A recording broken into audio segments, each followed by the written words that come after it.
So now we are going to introduce our new members. We had a discovery class a little while back in June, and we had some new members that have signed up. And normally when you come up, I'd give you your membership card, but as you all know, our membership cards are printed by angels and delivered by a unicorn.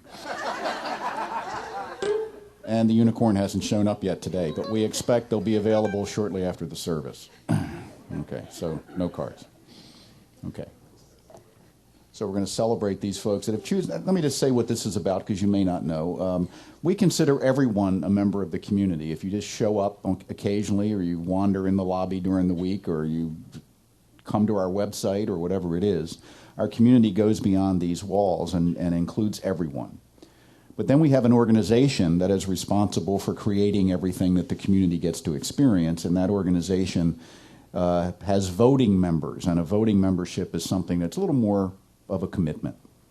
So we do require a couple of things of those who elect to become voting members, and one is attendance at the discovery class that we do a couple of times a year, and the other is that you be part of our conscious giving program. So these folks have met those standards. They've also been had a rigorous background check done by Dr. Susan.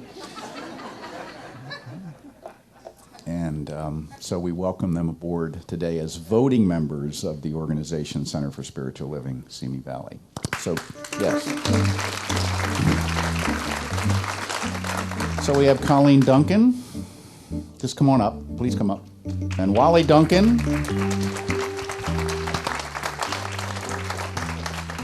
And Ola Horn, who I'm going to say it's about time. Well, that's okay. Come on, darling. We love you. Come on.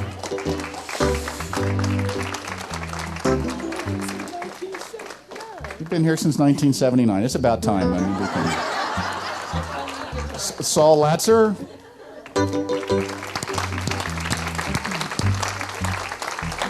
Edith Nielsen. Is Edith here? Yes. Leslie Raymond. And I'm going to take a shot at this. James Stweeve. Close enough. Come on over. So these are our new members, and ask them what it's like to be a member and make commitment. Thank you. You all get a free hug. Okay. All right. Thank you. Thank you so much. Thank you. Welcome aboard.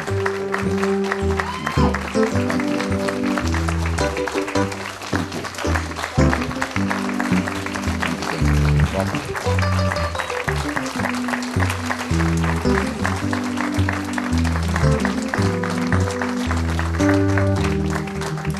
Okay, now get off my stage. Let's go.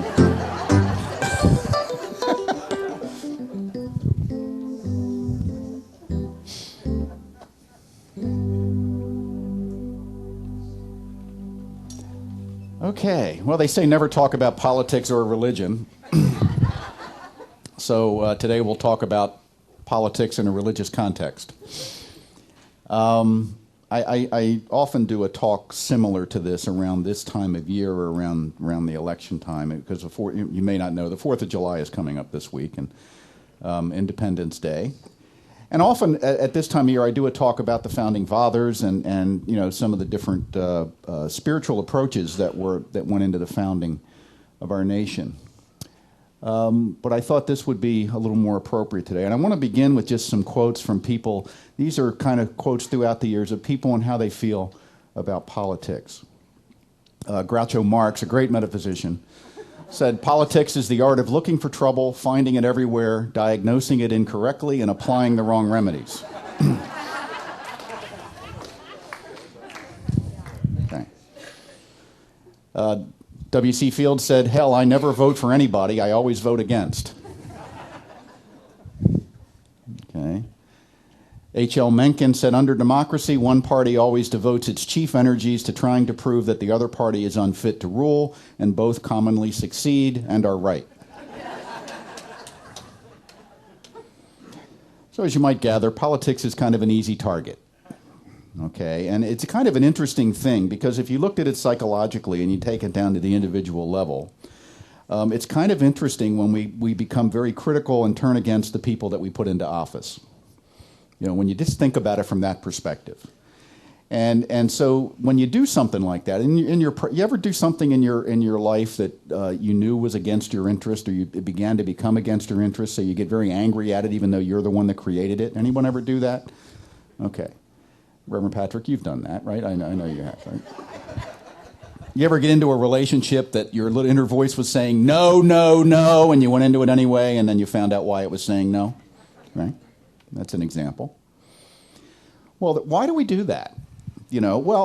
Partly it's because we don't necessarily listen to our best wisdom. We don't put our best energy and effort into making a decision, let's say. And then when the decision doesn't work out, well, we can't blame ourselves, so we have to turn against whoever is the result of the decision or whatever it is. And we claim we were tricked or hoodwinked, or, that someone pulled the wool over our eyes, or something like that. That the reason all these politicians are corrupt is because of money and because of all the big corporations. Don't blame me, I just voted, right? Or didn't vote, right? Good point. Because, we have for democracies in the world, we have one of the highest rates of not voting of any democracy in the world. Because it's much easier to complain if you didn't have any voice in the decision, right? And we do that. Marianne Williamson, who's written some interesting stuff about politics, says, I think something very dangerous is going on in the political conversation today. I don't like the tendency on the part of so many people today to think that those who don't agree with them are bad. In fact, I find it very dangerous. And this is another element that comes up, that if you have one position and other people have another position, or someone else has another position, we've sort of evolved, and I think the tendency's always been there. It's nothing really new. I think the vehicles of media are new, to where we demonize the people with the other position, which is one of the reasons you don't talk about politics, because you're afraid someone's going to go off like a Roman candle, right, if you disagree with them. And we get our instruction in this from cable TV and other places and blogs and things like that, where, unfiltered conversation happens. Unfiltered conversation rarely works well unless you're dealing with mentally healthy people, by the way. People that because when you think about it, when I have to think about what I'm saying because I have to be a little concerned with the response, I might temper my comments a little bit. But when I can be anonymous or something like that, maybe I don't do that. And there's value in both at times, but the problem is we end up with a very uncivil situation. I don't know if any of you heard, there were a couple Supreme Court decisions this past week that made the news. I don't know if you saw it. And it wasn't so much what the decision was about as most of the coverage on the news that I saw was about the reaction. Let's go find someone that's really, really pissed off and put a camera in front of their face. What do you think? And then someone else that's really, really happy and say, that person's pissed off. What do you think of them? Right? And we sit there and go, oh. Studies have shown something very interesting. When you pick your political party, and some people, it's sort of like religion. Some people pick a political party, some people are born into one. So some people have been in the same party that their family was in, and that's, it's like religion too. But they've done studies of both, and what they find is when you make choices about where you belong in terms of what political party or what denomination, you don't make the choice based on what the denomination or the political party says. You make the choice based on whether you feel comfortable with the people in that group. And if you feel comfortable with the people in that group, over time you adopt the positions of the group. So the connection comes first, and the ideology follows. It's kind of interesting how that works. Well, if you think about why are you here? What made you, all those of you that came in, we have new members that came in, there was a time when you first walked in the door of this place, okay, and you sized it up, right? What the hell am I getting into here, right? You might have been part of that. It's like, are these people weird? What's going on? That's why we keep Andy in the dark.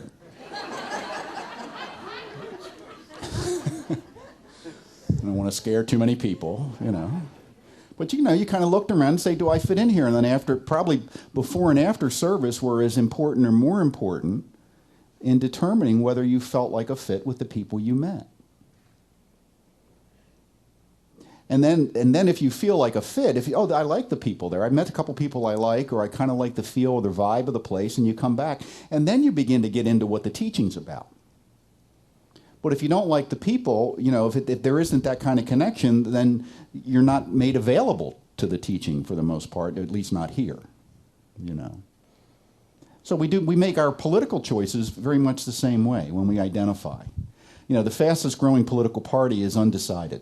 Or in California, they call it refuse to declare. In other places, they call it independent, right? And it's interesting to talk. I'm a refuse to declare, without getting into a lot of reasons. I just felt more comfortable in that space because I like the people there. But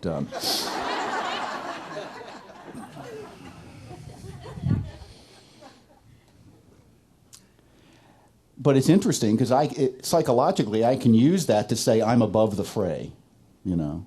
I'm not involved in this partisan discussion. Of course, it is. Politics, people say, I hate politics. Well, if you have more than one person somewhere, if there's two or more, you have politics.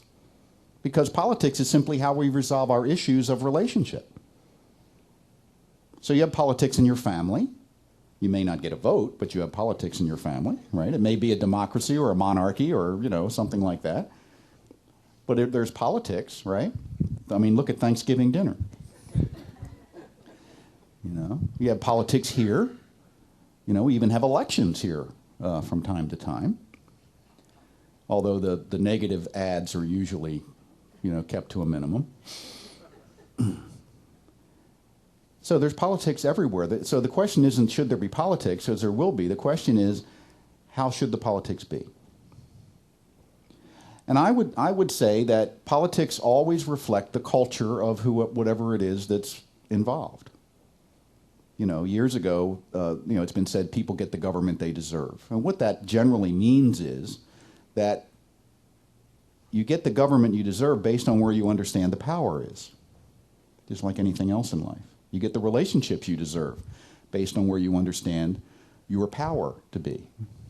And you can give up your power, or you can accept your power. You can use your power for good, or you can use your power to put others down. It's up to you. You know, there was a little dialogue on Facebook yesterday. At one point, somebody put something up about, you know, one of those little posters that they copy from other places, and it said something about the government runs our health care, the government runs the military, the government, you know, it's like a list of things the government runs. And I don't know, I had just gone to see Brave, the Pixar movie. I highly recommend it. It's wonderful, especially if you have daughters who need a positive role model. Take them to see Brave, or granddaughters. Or you have sons that need to see a powerful woman. And, you know, so I just said, well, who do you want to run all this stuff? Who do you want to run the military, if not the government? You know, Walmart? I mean, they might be able to do it more cheaply. They just wouldn't pay the soldiers. But, you know,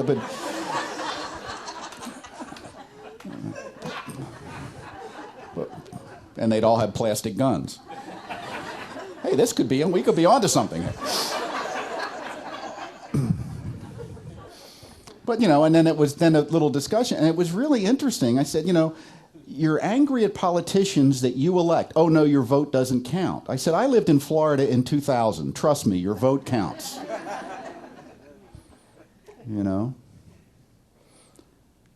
But, see, when you look beneath what the conversation is, the question is, do you feel empowered or not? And if you feel empowered or not, how does that show up in terms of your expression of fear? Are you led primarily by fear? You know, why do negative ads work? Because all the research shows they do. Everybody says, I don't like negative ads, but negative ads produce results in terms of, you know, for the candidates and so forth, and for issues and the things we vote on, initiatives. Why does that work? Because fear works because most people live in fear. Doesn't take a genius to figure that out. If you're going to be a national candidate in this country and only try to appeal to people that feel empowered, there aren't enough of them to get you a majority. That's just the way it is. I mean, to say, well, gee, it should be different. Yeah, that's true, but maybe it should be different, but it ain't. Maybe it's becoming different, because I think there is an evolution in that direction, but evolution tends to be slow, If any of you evolved any significant, new appendages or anything in this lifetime, probably not. Evolution is slow. It has fits and starts. And cultural evolution tends to be a little faster, but not much faster. So you look at your favorite candidate and you say, boy, I wish he or she would be more positive. And that's just like in today's culture saying, I wish they would lose the election. And there are some people who say, I'd rather them lose the election and be principled. And there's nothing wrong with that position. That's an interesting position. Of course, there are going to be other people that don't feel that way. So how do we create, one of the things in our vision statement for our Centers for Spiritual Living is to help create a world that works for everyone. And that really sounds nice, doesn't it? I mean, it really does. I can't think of anything more difficult. Because, work for everyone. I mean, think of someone who is politically or ideologically or spiritually polar opposites from you, and you know somebody, maybe somebody you see on TV. How do you create a world that works for them and works for you? Well, there's only one answer to that. You have to figure out some way to compromise. The other alternative is somebody's got to change their mind. And what's the likelihood of that? Right? Because, I have no trouble with people changing their minds as long as it's not me. Because I'm right. I'm basing my political ideology on what? My brilliance and my ability to rationally look at the situation and come to an objective decision. I know the data shows that the best-looking candidate tends to win, but that has nothing to do with anything. They did a study in England where they took U.S. candidates for office, and they showed people, and so the people looking at the pictures wouldn't know who they were. And they were shown each candidate for 3 seconds. And they were able to pick the winner in 76% of the races by the appearance of the candidate.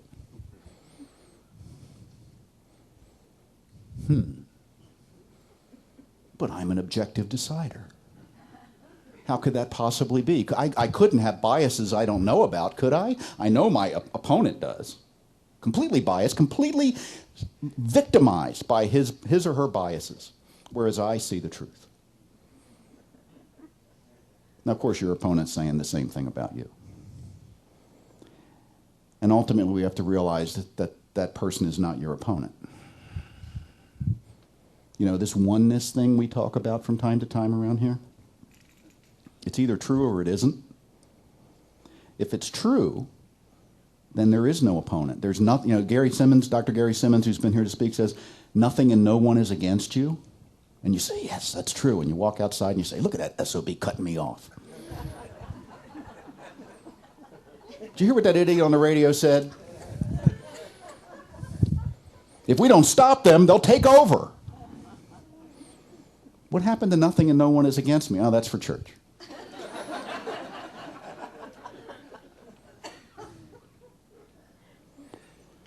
Marianne says, I don't think that anything that anyone is doing today that is being pointed at as enemy or the problem is as dangerous to our future as the fact that there are so many pointed fingers.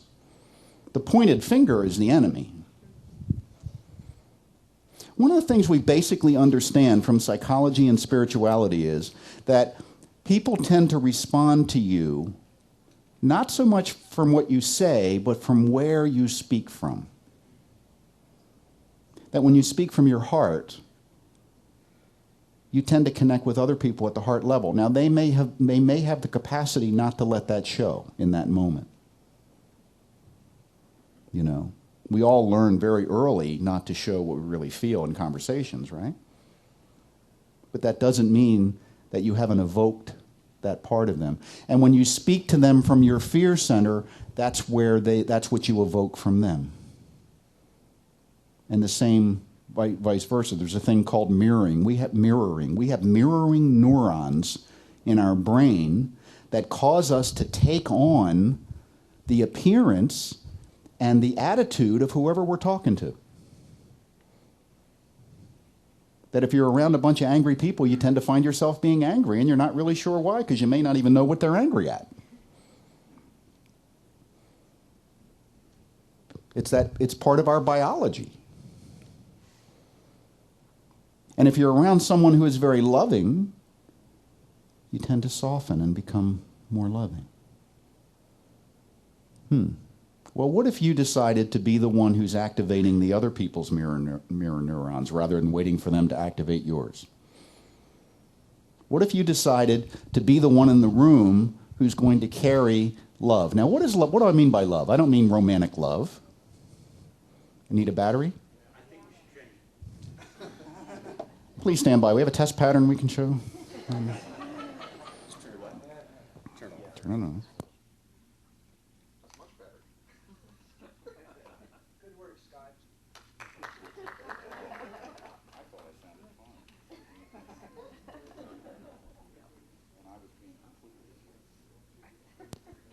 Is that better? Yes. Sounds the same to me. Whatever. So what do I mean by love? I don't mean romantic love. I don't mean adoration. What I mean is very simple. Holding harmless and wishing well. Holding harmless means simply to recognize that just like I would do if I knew better, I'd do better. That I need to extend that courtesy and that willingness to see that in other people as well. If they knew better, they'd do better. And you know what? In fact, they may know better than me. If you have two people with very different positions, the odds are one of them has a better position. And it may not always be you. But when we refuse to do that, when we demonize the other, then we have to move away. We have to make them wrong some way psychologically in order to justify our own position. We don't have a choice in that if we're not paying attention, if we're not being clear about what's really true for us. You know, they say there's a whole different mood in Congress today where the members on the opposite parties don't even talk to each other, whereas they used to have cocktails together and stuff like that. And out of that came compromise. And then some newer people came in this generation of Congress people that said, we don't want to compromise, so how can we stop the compromise? Okay, no more cocktail parties. We will not socialize with the people in the other party, and that will allow us to keep our ideology more pure. And that's what's going on, in part. Okay? Now the question is, who's calling for something different? There's a lot of calls for we need more civility, we need more this, we need more that, but who's holding anybody accountable for it? Well, the only people that can hold anyone accountable for coming from love is people that understand what it is to come from love and live their lives from love. When you go into the voting booth, if you do, your attitude about what hole you punch or whatever you do, what lever you pull or whatever they have us doing, has a lot to do with what happens. You say, how can that be? It's just an unrelated thing. It isn't. It's all part of a collective consciousness. Consciousness does not end at your action. You know, when I was at the World Parliament of Religions in Barcelona in 2003, they had a number of projects. One of the projects was to bring clean water to people, make it more available. And they also talked about an overarching strategy, not of random acts of kindness, but of small but profound acts of love that we would engage in every day, including if you live in California and you turn off your tap while you brush your teeth. How does that help someone in Somalia where there's a drought? Don't know, but it does. It does not in a linear way, but it does in consciousness. Because when I turn off my water, when I brush my teeth with the intention of doing good, good has to happen. When I turn it off because somebody said I have to, I don't add to the quality of life. So when I vote, the attitude with which I vote goes beyond the voting booth. How do I conduct myself in a world? How do I expect politicians to behave in a better way than I'm willing to behave? Doesn't make sense, does it? If you're a parent, and you've tried to get your kids to do as I say and not as I do, how's that working for you? How did it work when you were a kid and your parents tried it with you? Didn't work in my house. Marianne Williamson goes on to say, there are people today who look to fear to take us out of fear. But I believe that there are many, many more people who would look to love. The revolution of ideas that will save us is a revolution of goodwill, of compassion, and of higher thinking. And as we learn in our spiritual practice, you have to hold the high watch. You have to hold yourself in that loving place, no matter what appearances are around you. Because appearances will often be to the contrary. Appearances will say the smart money hates. The smart money goes negative. The smart money builds on people's fears. But that's never true. It may work in the short term, but where does it lead us? Where do we end up?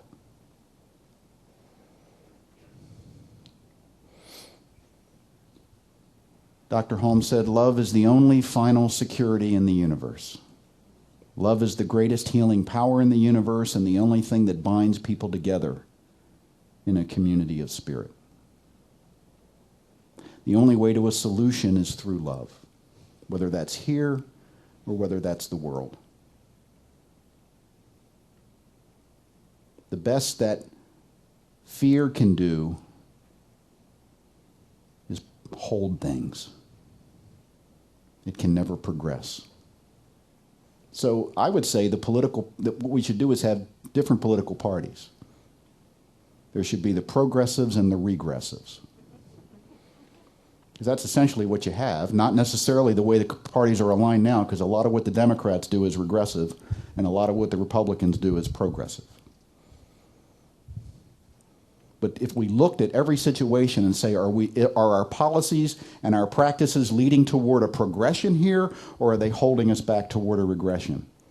And the problem with regression is you can't go back. You can think how great it used to be, but you can't go back. You can't even go back one day, let alone decades. My friend Paul Gagne in Atlanta says, how many Southerners does it take to change a light bulb? And the answer is 6. 1 to change the bulb and 5 to talk about how fine the old one was.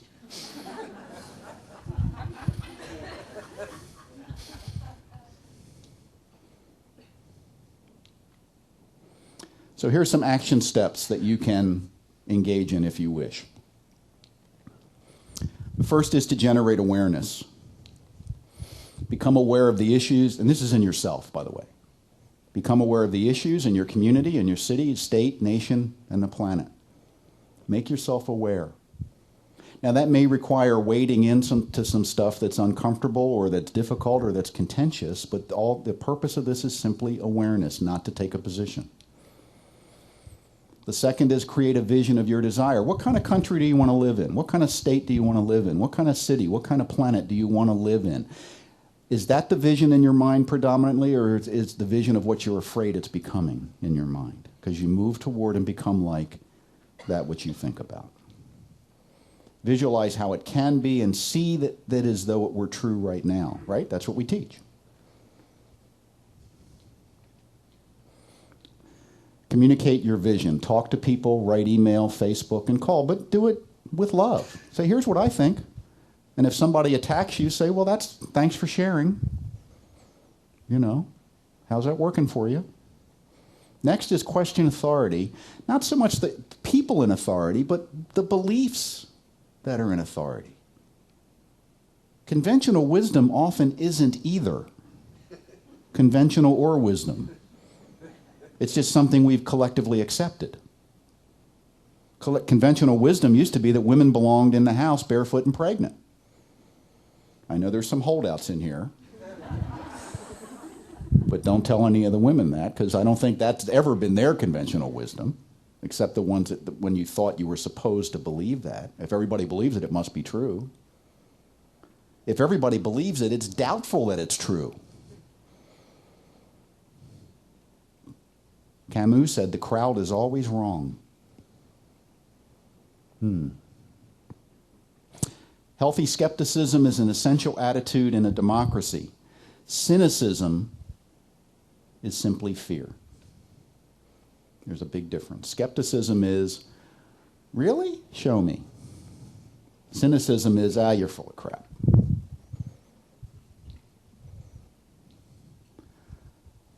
This might be one that takes a little work. Love the leadership. It's as essential as skepticism is to love those in leadership. To love the person, why? Because we're all one. We're back to that oneness thing.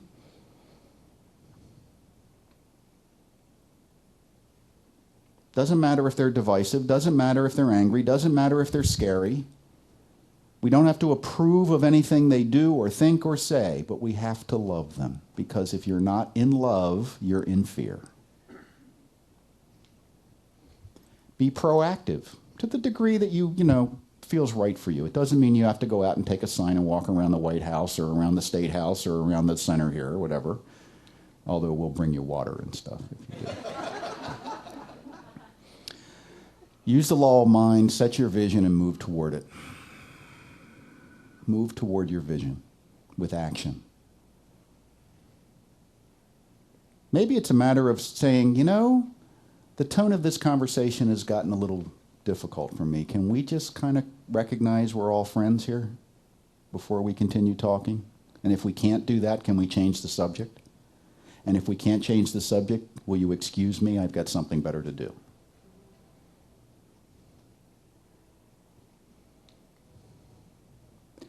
The politics of love is an extension and expression of your spiritual life in your community. See, so often what we do is we do our practice, we work on ourselves, and we compartmentalize ourselves off from what we don't like. And we say, I'm not part of that, I'm not part of that, I can't be blamed for that. But another element of oneness is nothing is apart from anything. Everything in the universe affects everything else in the universe all the time. There are no independent actors. One of the issues we have today, there's two different worldviews. One is all for one and one for all. We're a collective. We should basically take care of each other. The other is the rugged individualist, which has been an American ideal since before the founding fathers. And I believe in individualism, but I also see a fallacy in the argument that says I'm a self-made man. Oh, yeah? Did I build my own roads? Did I, all the stuff that people that have done well in this country use that was a public good? There should be some credit and recognition of that. We are not independent. We are not dependent. We are interdependent. I depend on you and you depend on me. I depend on people I've never met. Like the people that built my car. Right? I could say, I got this car, but how many thousands of people were involved in that I don't even know? Just because I had the money to buy it, can I discount their contribution? And on the other side, how many people have my talks reached that I never met, that never knew they heard it or saw it? We are not confined in this skin-encapsulated ego. We are one intelligence operating in multiplicity and relationship. And you can pretend that's not true, but that doesn't make it not true. Nothing and no one is against me.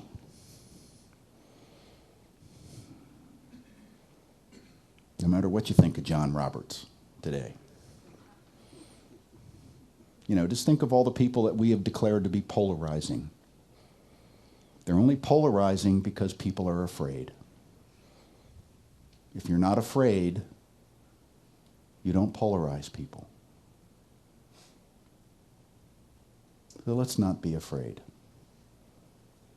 My survival kit for this election season, if you're having trouble getting through it, is turn off the damn news and don't read the paper unless you can do it without getting upset. And find websites, they are out there, that aren't opinion-based, that are just the facts, because you need to know the facts so you know what to vote for. And put yourself on a diet to the degree that you need to be able to maintain what we call homeostasis, which is that I am calm and a perfect fit in my current environment. And if I'm throwing stuff at the TV, I'm not in homeostasis. And I need to turn off the TV or change the channel. Go on a comedy diet. Something. Listen to my tapes. You know what I mean? Let's be in love with one another, because we are. At the soul level, we're dancing in joy and just laughing at what we're doing at the surface level. Let's just live from the inside out. Let's be brave enough to speak our mind and yet do it with love and hold others harmless if they have a different opinion. The world will not end if the other side gets elected.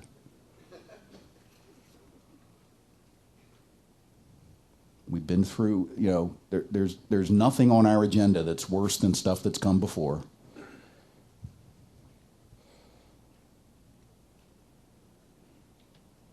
Let's live in love, and let's let go of fear. Thank you, and namaste.